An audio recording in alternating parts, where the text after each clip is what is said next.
Dear students, welcome to our class on weather forecasting for agriculture, lecture number 1818. In this class, we try to study and understand on post weather hazard survey. Post weather hazard survey. So, what is meant by weather hazard? We tried to understand in the earlier classes. Different hazards are there.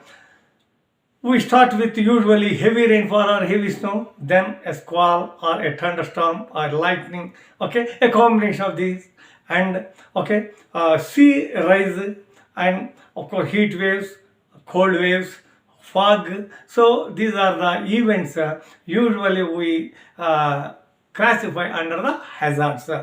In India Meteorological Department, there is a standard operating procedure for post hazard post weather hazard survey system. There is a system. Now, see, usually after working very hard, a student expects good marks. Similarly, while doing enormous amount of exercise, using the radars, satellites, synoptic readings, and upper air observations, whatnot, numerical weather prediction, whatnot. All these things, they just are taken to the doorstep of the areas where a hazard is happening. Now, of course, they try to mitigate it. If it is not possible, they go for early warning. If they, even in the preparedness, even in the planning, everything India Meteorological Department do enormous amount of work. Here, see, I would like to share with you in this class what is the criteria, what is the objective rather, okay, for this post meteorological hazard event, number one. So we go with what is the purpose. The purpose of this particular survey is to assess. The purpose of this post weather hazard survey is to assess in greater detail. To assess in greater detail. Of course, information is given to the India Meteorological Department here where the hazard is occurring. Whether it is a squall, whether it is a thunderstorm, whether it is heavy rainfall, whether it is heavy snow, whatnot, heat wave, cold wave, fog, etc. So, to assess in detail, then is possible with the available synoptic observations and press reports. In addition to press reports, synoptic reports. So, in addition to that, in great detail, what all we wanted, the India Meteorological wanted, it is done through post-hazard event survey. Number two, to find out actual track. We have predicted a track. To find out the actual track, intensity, and other characteristics. To find out the actual track, the intensity, other characteristics of the hazard, hazard, to evaluate the effectiveness of warnings issued. So warnings are issued. What is the effect? What is the impact? What is the impact of high intensity weather event? Hazardous event. So to what extent it had caused an impact? To understand this, what is required is the post hazard event survey is required. Now, so contents of survey report. An officer will go. He takes a car from his department, nearby department, office. So from there, he goes to the survey. Now, what are the contents of survey report? The touring officer should consider the following points while preparing the report. A touring officer is given a mandate. What is the mandate given? Number one, as far as cyclones are concerned, his mandate is track followed. What is the track that the cyclone had followed? There is a genesis, there is a development, there is a decay or landfall for the cyclone. So what is the track followed by the cyclone? Number two, the eye or calm center of its characteristics. There is an eye in the cyclone. That's what we call a calm. What are its characteristics? He has to see. Next one, duration of the lull period. There is a lull period in the cyclone, before it actually hits the land. Of course, in its growth, in its genesis growth, there is a lull period. What is the lull period? Now, areas affected by squalls or gusts. Because of the cyclones, there are squalls, there are the gusts. So, what is the, what are the areas that are affected by squalls and gusts? Estimation of maximum wind speed. What is the wind speed? Whether it is 45 kilometers, whether it is 60, whether it is 100, whether it is 120, like that, they have to win which area, how much, that also. Now, next one is the times of commencement and cessation. At what time the cyclone commences? At what time it has cessation? It has the cessation took place. Now, see, a recession of sea. There are the tides, astronomical tides are there, cyclone tides are there, freshwater inundation is there, whatnot. Okay, these are all the things that the surveyor has to take care of. And finally, rainfall associated with the cyclone. So these are the points that you have to consider for your academic interest. I read once again. As far as cyclones are concerned, the surveyor, should consider the following point. Number one, track followed by the cyclone. The I or calm center of its characteristics, the I or calm center of the cyclone and its characteristics. Number three, duration of lull period, areas affected by squalls or gusts, cessation of estimation of maximum wind speed by squalls and gusts, times of commencement and cessation, recession of sea water or sea waves, storm surges, rainfall associated with the cyclone. So these are all the points. This is a standard procedure. So as far as thunderstorms and lightning are concerned, see, in our lecture number 11 and 12, and separately for lightning, I had dealt elaborately, which is useful at PG and Ph.D. level. Please have a glance at our YouTube channel, Agrometeorology Farmers Rural Development. There I had given. Here, the standard operating procedure for thunderstorm and you can say lightning are what is the track followed, areas affected by gales, squalls, of course, squall winds also we call it estimation of maximum wind speed or a lightning strike, time of commencement, cessation, etc., rainfall associated, and as far as tornadoes and cloudbursts are also concerned, almost similar the points the surveyor has to do his work in a highly systematic standard operational procedure way. Once again, I would like to impress upon you that the standard operational procedure that is followed by the touring meteorologist to the hazard affected area for cyclones, for thunderstorms, or you can say lightning, or even tornadoes, whatnot. For all these, there is a standard procedure. Just as a sample, I had discussed with you cyclone and for the thunderstorms and lightning. Please refer to our earlier lectures where the criteria for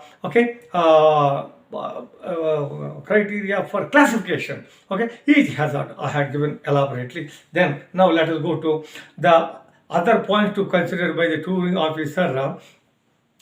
Touring officer has to go and he has to consider the following points also. Comments from the recipients of the warnings for accuracy and timeliness. India Meteorological Department has issued the warnings. Comments from the recipients, those who have received it, whether it is Home Department, whether it is the Disaster Management Department of the state level, or any other organization or agency bestowed with the responsibility of disaster preparedness, early warning systems and everything.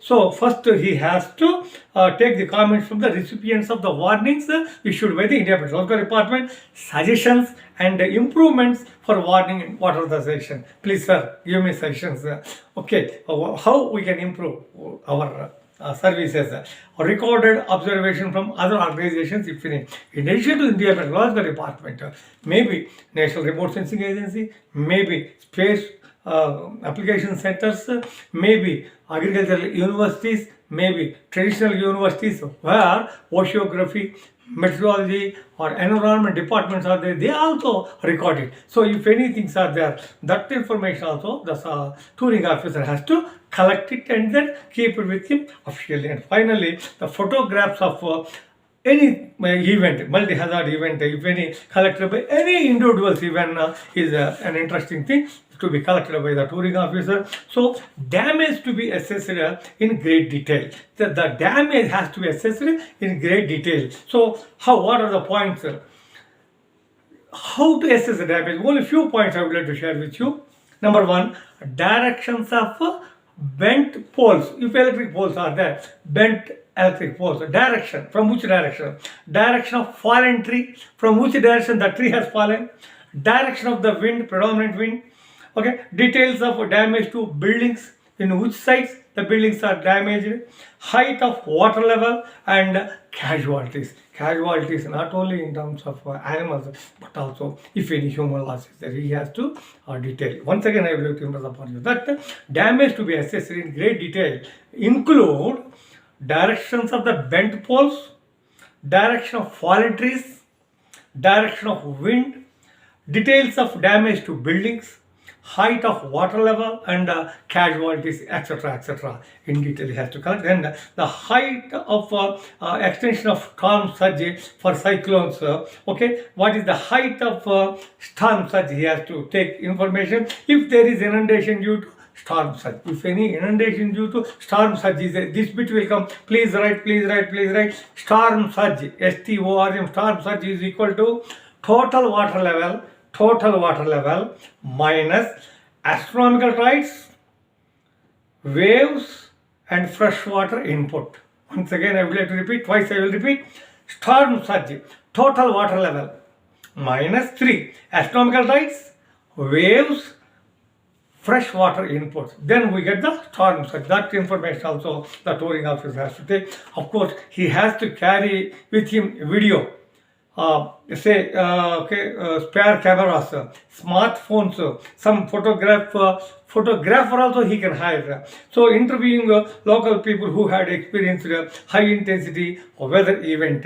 Okay, he has to interact with the local people in a systematic way. For example, in case of cyclone, I read the questions that are supposed to be put to the public persons who are affected. Number one question, as far as cyclone is concerned, when did you come to know about cyclone? The first question, when did you come to know about cyclone?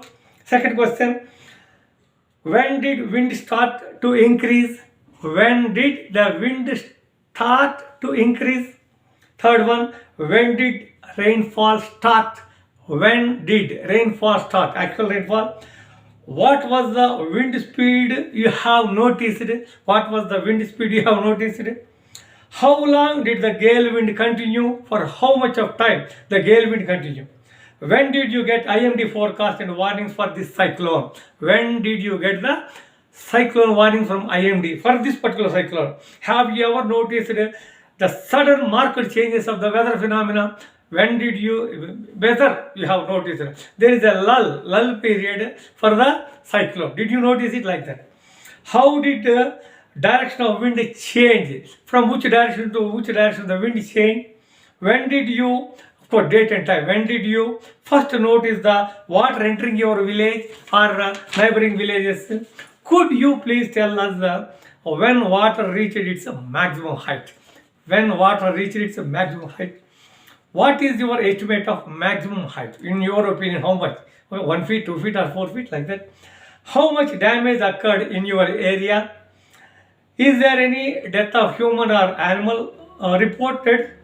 What was the main reasons for the casualties occurred? What were the main reasons for the future planning? So these are the sample questions as far as cyclone is concerned. Now finally, I would like to discuss with you forecast verification. We have given the forecast, done enormous exercise, surface observatories, upper air observation, radars, satellites, marine ships, aeroplanes, satellites, whatnot, remote sensing, whatnot. From innumerable ways we have collected data, numerical weather prediction inputs, whatnot. In spite of all these things, okay, there is a likelihood that somewhere something may have slightly maybe a no deviation. If any is there, the surveyor has to note down it. That is the purpose of this particular forecast verification. So reasons, what are the reasons to verify the forecast? To monitor forecast quality. What is the quality of forecast? Are you all really satisfied? Are you all really comfortable after the weather hazard and then nothing had gone really wrong? Number two, to improve the quality of the forecast, and finally to compare the quality of different forecasting systems. Okay, so these are the once again. So why the forecast verification means, what are the reasons? Number one, to monitor the forecast quality, to improve forecast quality, and finally to compare the quality of different forecasting systems. So these are the things that the touring officer has to do post hazard event survey. So with this we have completed 18 lectures as far as standard operation procedure is concerned. Thanking you for your patient hearing.